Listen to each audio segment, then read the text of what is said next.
Welcome to Bristol Bay Native Corporation's podcast series, Mug Up with BBNC. Mug Up is a term commonly used in the Bristol Bay region, specifically in the fishing community. It refers to getting together with friends and family for a casual gathering over a warm cup of coffee or tea. It's all about sharing stories, experiences, and connecting with one another. In this podcast, hosted by BBNC's communications team, you'll hear from BBNC employees, community leaders, and passionate individuals who are engaged in BBNC's mission of enriching our Native way of life. Thank you so much for joining us. All right. Hello, everyone, and welcome to a new episode of Mug Up with BBNC. We're really excited to host two of our favorite Bristol Bay rock stars from Shareholder Development, Wren and Sifsof. Do you guys just want to do a brief introduction?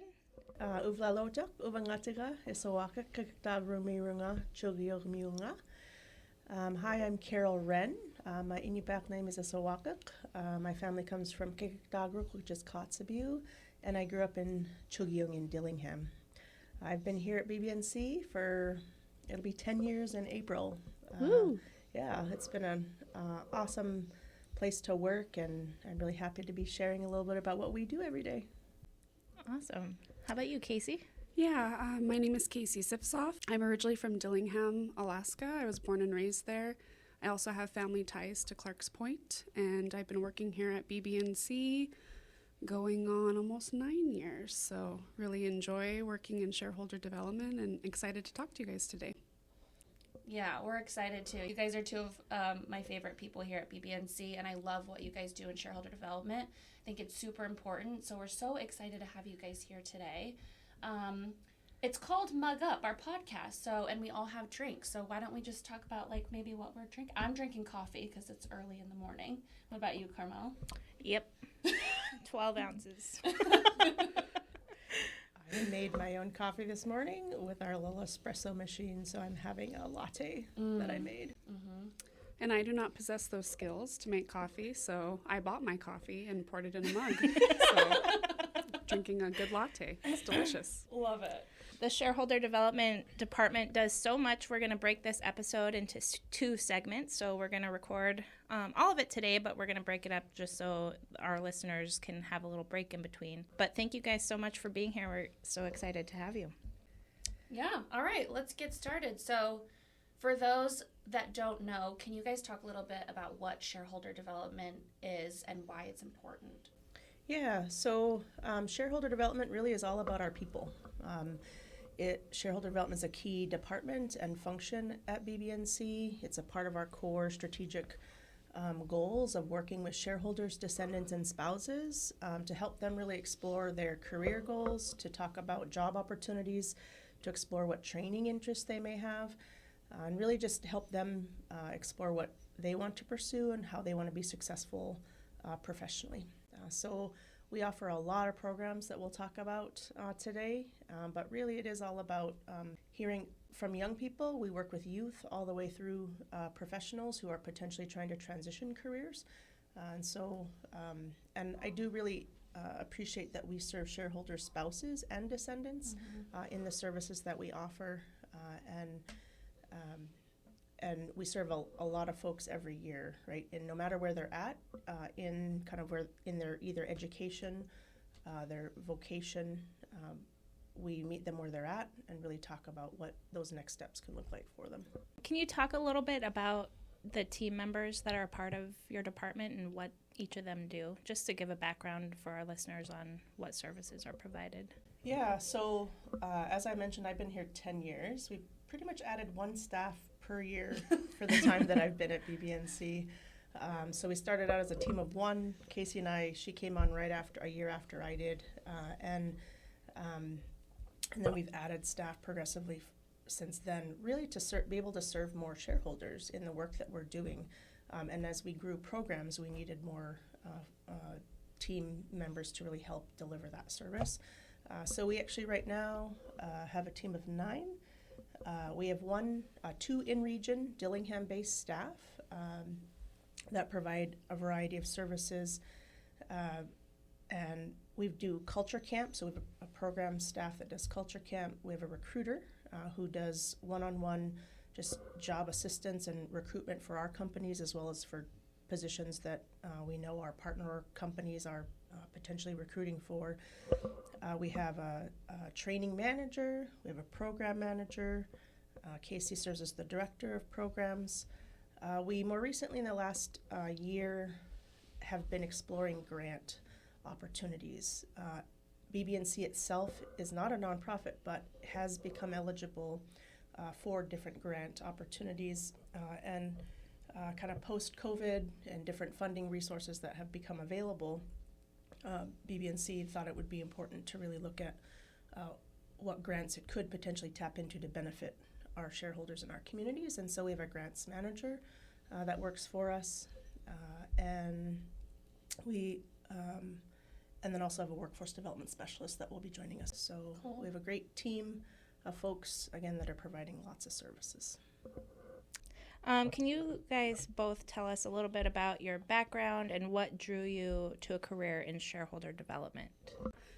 For me, I have a background, educational background in psychology, and then also worked in education prior to coming to BBNC. And so I saw this position.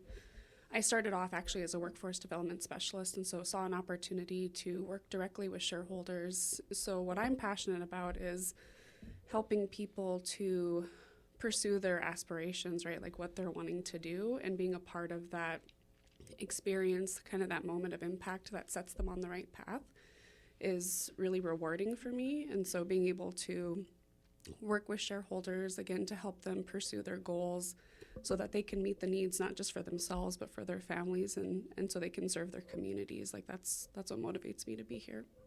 And you're currently in school, right? I am, yeah. I'm currently, finishing up my my degree, my MBA at APU. Whoop, whoop. Nice, so close. Very close. Cool. How about you, Carol? So for me, my education background is actually in social work. I have a bachelor's degree in social work, and I have a master's degree in vocational education. So actually this job really has allowed me to kind of pull together both of those experiences, working with people and understanding where they come from, while also really looking at how you help them develop personally and professionally in whatever goals that they have. I've had the opportunity to go to APU for the Alaska Native Executive Leadership Program, and then also learn a little bit more about tourism through some programs. So actually in my time at BBNC, I've really felt fortunate to, again, in the work we do, we also have to pay attention to our own personal growth and development. As Casey said, she's pursuing her master's degree. We really, again, get to work with people and kind of see them as our coworkers really grow in their education and work experience. And so for me, just like Casey, that's my passion. You know, I really want to work with people and help them move from wherever they're at to wherever they're wanting to go. So that's really what drives us, and I feel like that really is what drives our whole team. We get so excited. We have what's called Ring the bell. We have Ring the Bell, which is It's like on Selling Sunset. I know, I was just thinking that.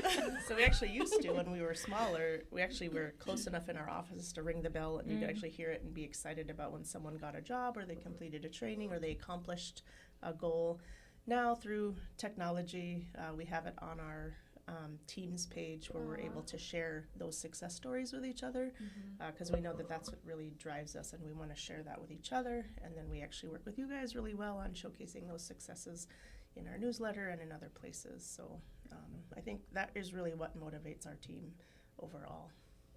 Awesome. Yeah, so let's move to like employment, kind of setting the stage for shareholder development. What does career exploration look like in today's market?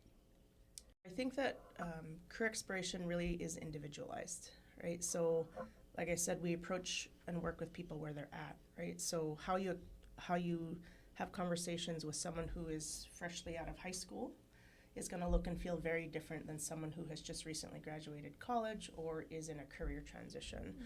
So those conversations about what they either want to do next or what steps you take to get there, you really have to kind of understand their whole picture, right? In terms of, you know, are they willing to relocate to somewhere?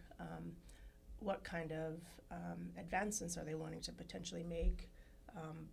What are they willing to explore?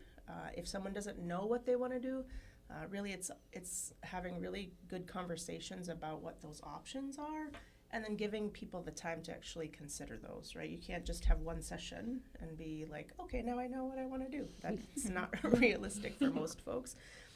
And so that career exploration looks like us doing, when we go to schools and we work with students, it's really talking about what those options are.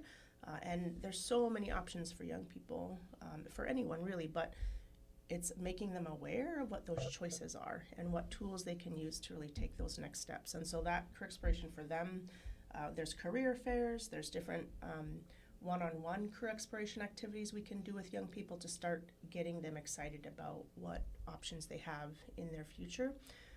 For someone who's been in the workforce for a really long time, it's kind of understanding what they liked about what their career was, and then looking at where they're trying to transition and what it's going to take to get there.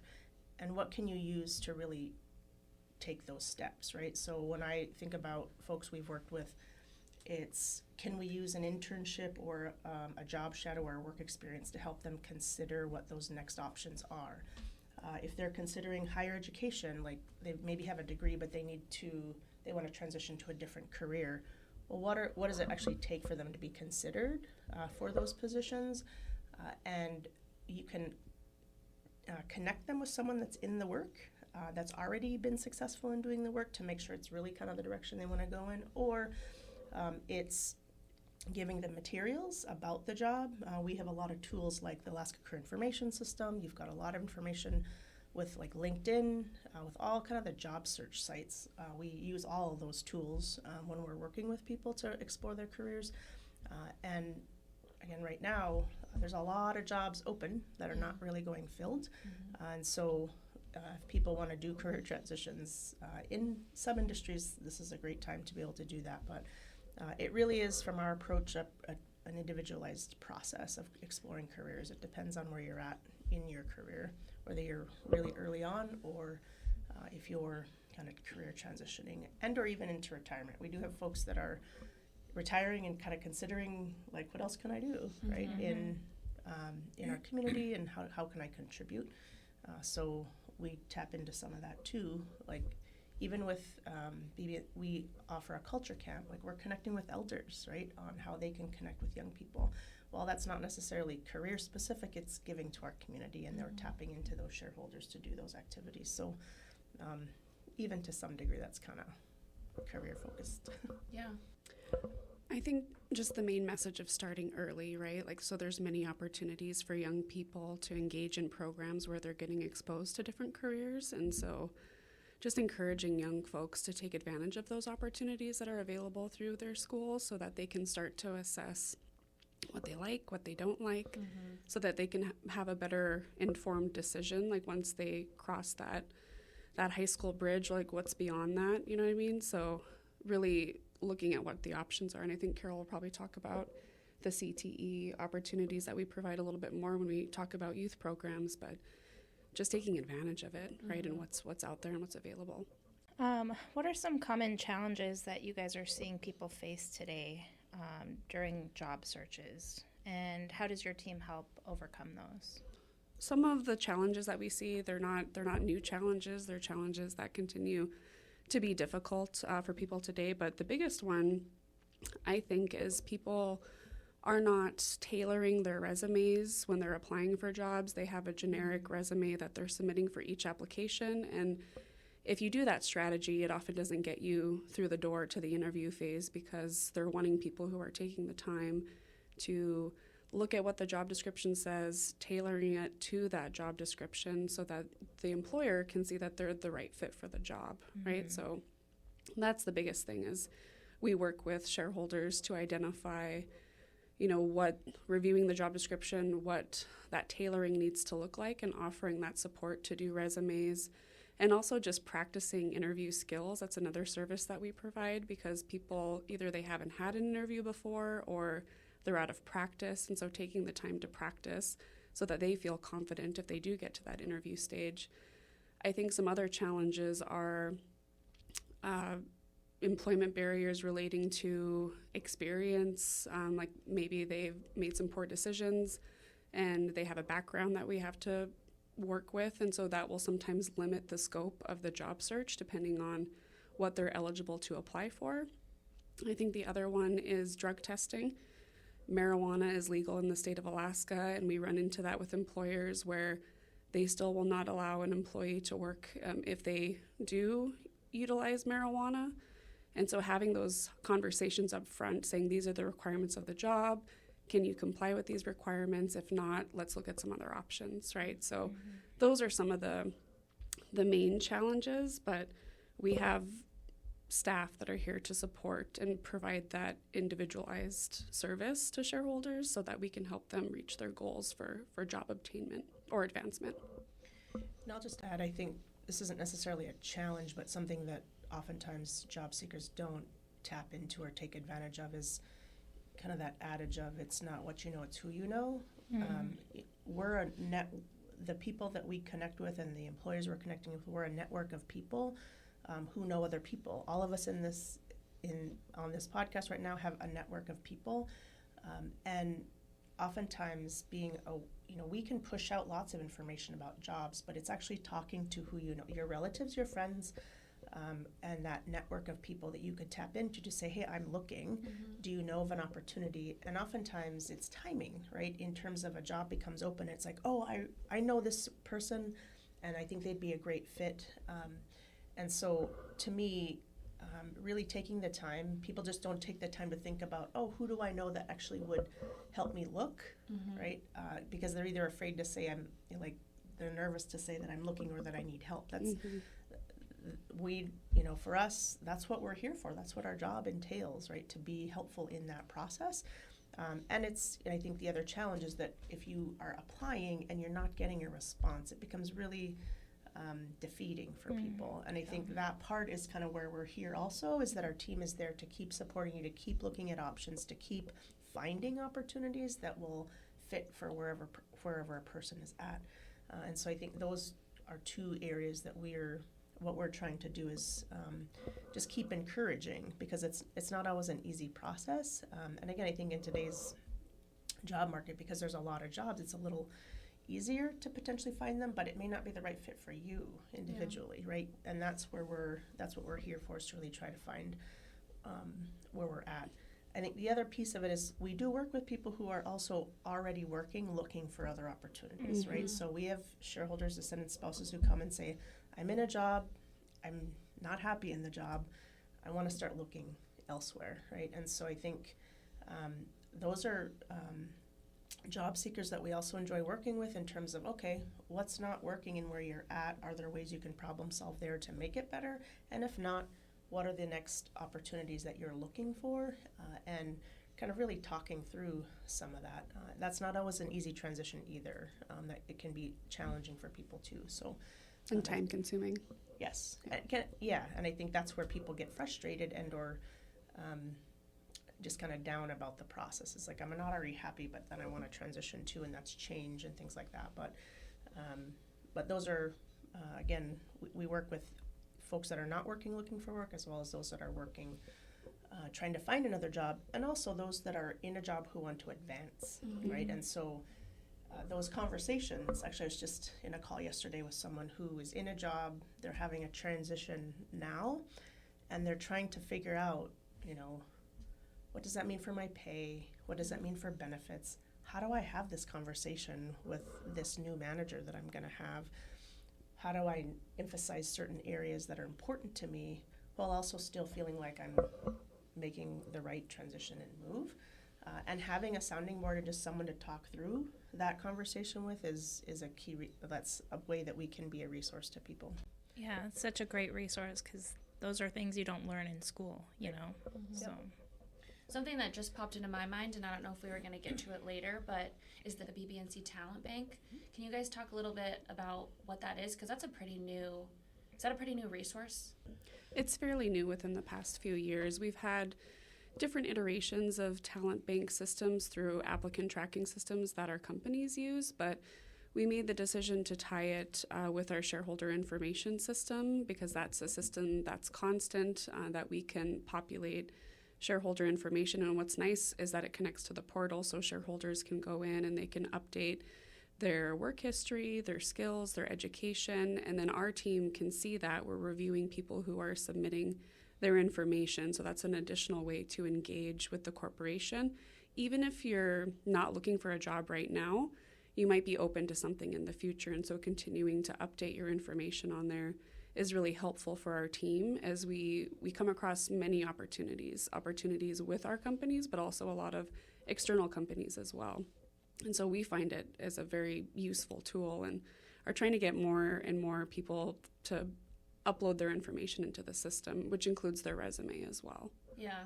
So say there's like an open job open for tourism, for example. Will you guys go into the talent bank and just search for people maybe who are looking for a job in tourism, or they have like experience in that tourism industry, and then send them an email, or how does it work? Yeah, so what's nice about the system is that we can filter all those fields, right? Mm-hmm. So we can filter specific industry, we can filter people who are wanting to look for work, people who aren't ready to look for work right now. We have different options that they can select from, and so we can narrow it down to a list that we can email out to or call them directly if necessary to let them know about any open opportunities. Nice.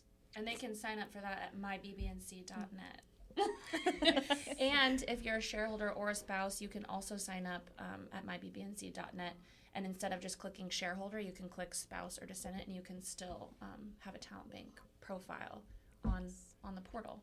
The other important thing about it is that we have it as a requirement for many of our programs. Mm-hmm. And so if people are interested in applying for an internship or to get some type of support through employment support or training support, that is a requirement that we have, that they have that completed. So it's just a good idea to get it done so that it doesn't delay any like application process time. Yeah. The other nice thing about it is if you have a resume, really the profile itself doesn't actually take that much time to fill out, because you can upload your resume to the talent bank and then answer a few more questions. And it is a main kind of place that we're looking for shareholder talent. But in addition to that, we also, again, have to keep in mind all the other resources that job seekers use to look for a job, right? Correct. So our staff is paying attention to LinkedIn. We connect with our Bristol Bay Foundation to talk and connect with the graduates there and or active students. And then we have, as shareholders are coming in, we have maintained a continued list of shareholders that way. So the talent bank is kind of the key place, but we also have to pay attention to all the other ways that job seekers are kind of looking for opportunity. Mm-hmm. Yeah. Speaking of resumes, do you guys help with writing resumes? We do. We can help with writing resumes. We can help with updating resumes. Oftentimes people just want to update in the format, making it look pretty, all that good stuff. Yeah. So we have a variety of services for resumes. Yeah. And I bring that up because years and years ago, I had applied for an internship, which we'll get into in a second. But I thought I would make my resume look really pretty, and I would have a picture on there. And when I started my internship, Casey helped me rewrite my resume. And I remember you saying, like, don't put a picture on there. Yeah, I mean, employers can use it as a way to discriminate against applicants. Yeah. And so that's usually something that we discourage, unless it's industry specific. Like if you're wanting to be in real estate, then that's probably a good idea. But it does differ. But most of the time, you don't want to put any like personal information and or picture of yourself on your resume. Yeah, that's good advice. Let's move into internship, apprenticeships, and on-the-job training. Internships are one of my favorite topics because I did an internship in 2017, and it was a summer internship. It was for about 3 months, and I was under Carmel in the communications department. I ended up having like 6 months left of school, so I went back and I graduated. And then when I graduated, I had gotten a job somewhere else, but Casey had reached out to me and was like, hey, there's that communications internship that you did, just so you know, they're hiring full time. And I was like, okay, I'll apply. And I applied and been here ever since. And I think about that, and if I didn't do that internship, I probably wouldn't be here today. So can you talk a little bit more about, internships, apprenticeships, on-the-job training opportunities. Just kind of talk a little bit more about each of those. So internships has been a program and a service that's been offered by BBNC for a really long time, in addition to its subsidiary operations. Internships, apprenticeships, and on-the-job training are all about work experience. They give people an opportunity to try out the job, whether you're in college and trying to explore if this is the right fit, if you're in a vocational training program, or if you're just brand new, right out of high school, trying to explore, like, okay, what do I really want to do? It really is just a way for a job seeker to do the work, like do it hands-on, check it out, deal with a supervisor, deal with coworkers, deal with kind of the work environment. And then, it's intended to give you meaningful experiences as well. So it's trying out like the skills and the tasks you would do in that job to begin with. And so I think the other benefit to that, as Kaylee, you're a success story for us, because your kind of the work that you were able to do by being successful in the internship, it showed the employer that you're someone that we want to make sure we attract back. Even if there wasn't a job right after your internship, when that position became available, you were identified right away, right, for those opportunities. And that's why internships are a great way to lead to a job, is that the employer gets to see you do your work. They get to see how well you do it, what your strengths and weaknesses are, and that then lends to them automatically thinking about you when an actual full-time or part-time or other job opportunity comes up. So we offer internships throughout the year. Apprenticeships is a little newer to us. The model is similar, but the benefit of an apprenticeship is typically it's a little longer than an internship. It's paid work while you're also doing classroom time, right? So you've got, and the example I use is our IT apprentice program. We've been doing this for the last 2 years. We partner with Avtech. They actually provide the instruction for the IT apprentices. We have a host employer who gives the person hands-on work experience in IT. The classroom time that they're doing is helping them towards passing the A+ and Security+ certification. So you're earning while you're learning. You're also taking classes, and at the end of the time period, some of them, when you look at different, like let's say electricians, right? Theirs is a 4-year apprenticeship, right? The ones that we've done are a little shorter in nature, but there's different types of apprenticeships, and we push those out on our social media all the time because it's a great way to learn while you're earning a wage, but also going through a particular education program. And I think it fits for a lot of different people. So the apprenticeship is another model we're trying to expand in. And then on-the-job training, again, very similar, but it tends to be very specific, right? So if you come in, someone comes in and says, I really just need to gain experience in this particular area, and they need an opportunity. You can't, when you go look for a job, there's no just on-the-job training typically listed, right? Those things have to be created by different organizations. And in this kind of market where it's challenged to find workers, an on-the-job training, an internship, or an apprenticeship is a great way to kind of get people in the door that allows them to really kind of gain that experience and hands-on that then lends to future jobs down the road. So it is basically really allowing the person to get exposed to the job, gain the experience with the intent that they actually get hired by that company at the end. The goal is hiring at the end of all of these. But it gives both the job seeker and the employer the opportunity to kind of check each other out. Like, is this the right fit? Is this really what I want to do? Is this person the right fit for the organization? It's kind of all of those kind of hands-on things that, for the most part, are really positive, right? And if it's the right fit, and both sides are really contributing to it. Yeah, and we have a couple of success stories for on-the-job training here at corporate, don't we? We do. I'll share Polly Watson, one of our, it's not, her title's not coming to the top of my head right now, but she was in I think she's the director of government contracting. Yep, yeah. There it is. Right. Being after so many people, I don't. So she started out in an on-the-job training. She had a paralegal background, and we needed that skill set. She started out in one position. Really, showcased her skills in our legal department and has since then grown into the job she's in now. Yeah. Right, that kind of introduction on the job training actually was quite short for her. It went, she started out in the position and then the opportunity opened up and she moved right into a full-time job. Like, it was way under a year that she was in the position. I think it was maybe 6 months. So it's just a great way to allow folks to get introduced to a career path that may be right for them. And if it is, then it tends to lead to a full-time job. I think the other thing that we try to do in relation to like on-the-job training, so sometimes we have current employees, shareholder employees, that will express interest of different areas that they want to develop and that they might not be able to do within their current role.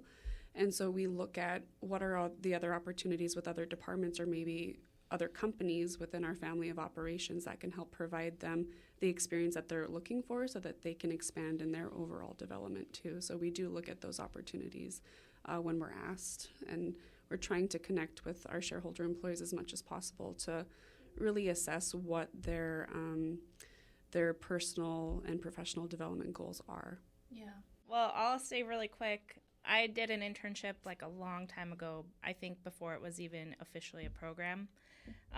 But these programs and experiences provide so much more than just like the work experience. But as a shareholder who grew up in Anchorage, my dad really is the one that got me like involved in the corporation and had me send my resume to BBNC to intern for the summer. But when you're in these programs, you learn so much more about the corporation, about our operations, because I did an internship at corporate and then in San Antonio at one of our government services companies. And I had no idea. And honestly, like to some degree, I had no idea what BBNC even did except for pay a dividend, Yeah. But I've heard that from so many of our interns that have gone through the program, like in even our TWOW program, which we'll talk about later, but you get exposure to the behind the scenes and you learn so much. So I think it's just a really great program. I'll also plug that communications is always looking for an awesome intern.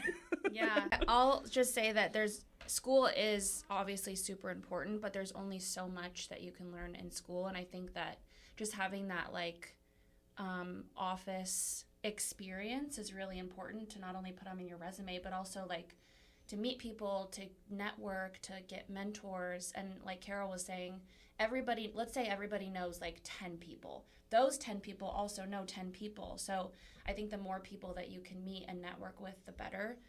Mm-hmm. Just to add to that, Kayla, too, so as we talk about benefits for the internship program, one of the things that we've developed, and it keeps developing every year, is we do lunch and learn sessions. Well, they started as lunch and learns, and now we call them Leadership Friday sessions. And it's another way for us to engage with interns and enhancing their experience here, right? So we're talking about different topics. Sometimes we've talked about ANCSA, or we've talked about, BBNC's structure and its goals and strategic plan. We've had people come in and talk about effective communication, cultural presentation. So we're learning more about our rich cultures in Bristol Bay, and that has been really meaningful and impactful for interns, and that also helps expand their network, right? Because they're getting introduced to people a lot of times outside of the organization as well. So we try to also partner with other Alaska regional corporations so that they're meeting other interns and continuing to just expand those opportunities. So that's one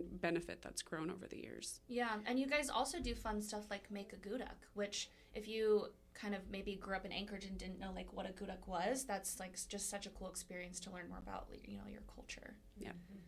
I do want to also tap into in terms of internships, oftentimes people automatically think it's only for college students. Mm-hmm. The program that we're running is not just for college students. It's again, we work with individuals that are on kind of a different range of where they're at in their career. An internship can be a way to explore a different opportunity if you're wanting to make a change.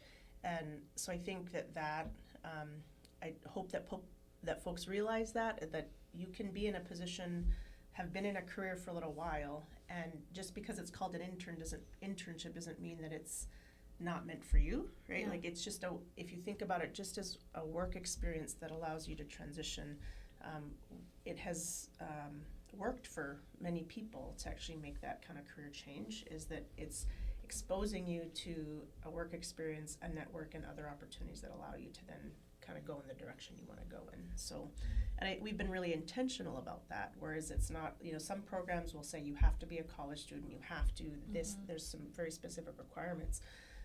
We really broadened that definition of who can be in our internship program very intentionally. Yeah. Also, our internships are paid, which is nice. Yes. And then we not only offer internships to shareholders, but also spouses and descendants. And also all across, we have subsidiaries across the lower 48. So I know my cousin ended up going down to the lower 48, and that was just a super cool experience for him. So yeah, just a ton of super cool opportunities. Yeah. We also have had shareholders take advantage of, we haven't really coined it as a program yet, but there's a lot of intent of people who are going in industries in which we operate. So accounting, for instance, we've had a shareholder who completed several internships while he was going to college, and after completion of his degree program, the company wanted him, right? Because he had been exposed to accounting and also HR. So they groomed that individual, right, to what they needed that position to be, the skill sets that they needed. And so that's just another model that we're seeing trend in, of people taking advantage of multiple opportunities and continuing to grow their experience. So it doesn't necessarily have to be a one-time opportunity. You could maybe go to the lower 48, like you said, Kayla, or you can see what it's like at corporate. We have a variety of opportunities available, and then we also partner with external companies to provide internships as well. Yeah. And those are both in region and in Anchorage and potentially in other locations. Yes. I love that. Good job, guys. I've just seen that program grow so much, from back when I was a random person interning both in corporate and at SpecPro. But now it's like an official program, and you guys provide so much resource and services to the interns that it's really cool to see. And all the awesome success stories that are coming from it. Yeah, totally. I think the other cool thing about the internship program, too, is it's not always in an office environment, right? Like, we've had interns on the North Slope. We've had interns in the field with our tourism companies. And so it can be a very hands-on type internship. We do have a lot of office opportunities, but that's not all it is. It's very diverse. Yeah. I'm envious of our culinary interns. Yes. So we've had them do culinary training, and then they get to rotate across all 3 of our lodge operations. Within that, they've kind of taken the skills that they've learned in their training, but then they get to experience the different ways that the head chefs kind of lead their teams. Yeah. And so they go to one location for a week, they go to the next one for a week, and then the next one for a week. And it's just a rich experience for them, because they get to experience 3 different supervisors, 3 different kitchens, 3 different sets of kind of coworkers that they're working with, while also building their resume, right? Because they're in that job for that period of time. And this program just allows to facilitate that, right? That doesn't just happen. You have to actually create that opportunity. So we get fun being able to create those things. And who doesn't want to spend the summer at lodges, right? Cooking. Do you guys have any advice for folks that are interested in exploring any of these programs? Number 1, apply, right? Yeah. We just encourage you to stay in touch with us, to kind of be aware of when those opportunities are posted and to apply. And, really when you are in those programs, just engaged, kind of take full advantage of kind of everything that is there. You get into it, you get out of it what you put in. And so definitely. I think there's, again, when those opportunities arise, ask questions if you're nervous about it, but just, kind of jump in and give it a try, I guess is my advice. Yeah. I think that's the only, everyone that we've engaged with really has had some benefit from it. Yeah. Is there a deadline coming up or applications being posted soon? So we are currently recruiting for winter internship opportunities, and then in the spring, probably in February, we'll launch the summer internship opportunity application. So we have a variety that we're working on right now, but winter internship applications are open. So we definitely encourage folks to apply. Yeah, and then it's like summer/fall, right? Correct. It's kind of flexible. It is flexible. Like Carol said, we have applicants that, range from all over. They're not just going to college. So it really does depend. And it's also what the operational need is. Some of our placements don't have the ability to host in the summertime based off of what they're working on. And so we try to be as flexible as we can with those opportunities. And the apprenticeship and on-the-job training tend to be posted kind of when the opportunity is created, right? Right. It just takes some time to work with those employers, whether it's our companies or a partner company, to create that, look at kind of the timing and the recruitment of it. And so just encourage folks to pay attention to our social media or stay in touch with our team about when those opportunities are available. Alrighty, ladies. Well, thank you so much. We are going, like Carmel said, this is a lot of information. So this is part 1 out of 2. So stay tuned for our next episode, part 2, and we will talk more about leadership development, about training and financial support, about one of my favorite topics, youth programs. So stay tuned. Bye, guys. Bye.